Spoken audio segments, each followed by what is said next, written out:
Ирээдүйд өөрөөрөө бахархах тэр зүйлсийг өнөөдөр амьдралдаа заавал бий болгоорой. Нэгэн хэвийн амьдрал бусад хүмүүс таныг шүүмжлэх тэр шүүмжиллээс магадгүй өөрөө өөрийгөө голох тэр гололтоос та залхаж байна уу?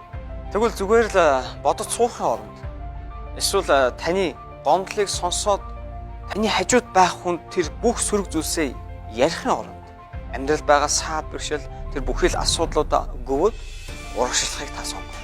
Тиймээс өөрийгөө буруутгаж аль эсвэл зүгээр л телевизийн ямар нэгэн шоу үзхийн оронд магадгүй гар утсаа оролдоод суухын оронд энэ амьдрал үнэхээр хайр.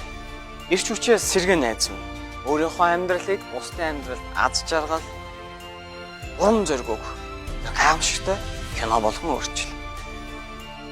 Бос үндэ өөхөр өнөөр өөрийгөө зоригжуул. Заримдаа амьдралд сайн сайхан үгсийг өөр бусдаас биш зөвхөн өөрөөсөө сонсох үеуд амьдралд маш их бий. Хэрэв магадгүй өнөөдөр тэр өдөр нь бол найз минь яг одоо өөрийнхөө сэтгэлийг сэргээх, өөрийгөө урамшуулах, тэр зоригжуулах үгсүүдийг та өөртөө хэлээрэй. Цэцгийг өдөр бүр арчилвал урд өмнөхөөс улам илүү үзэсгэлэнтэй болдгийн адил. Хуримтлалд та өдөр бүр идэвхтэй хандвал энэ нь тун удахгүй танд ашиг тусаа өгөх бол. Сэтгэлээсээ ханд зуршил болго. Банкнд зориулдаг цагаа амьдралдаа зориул.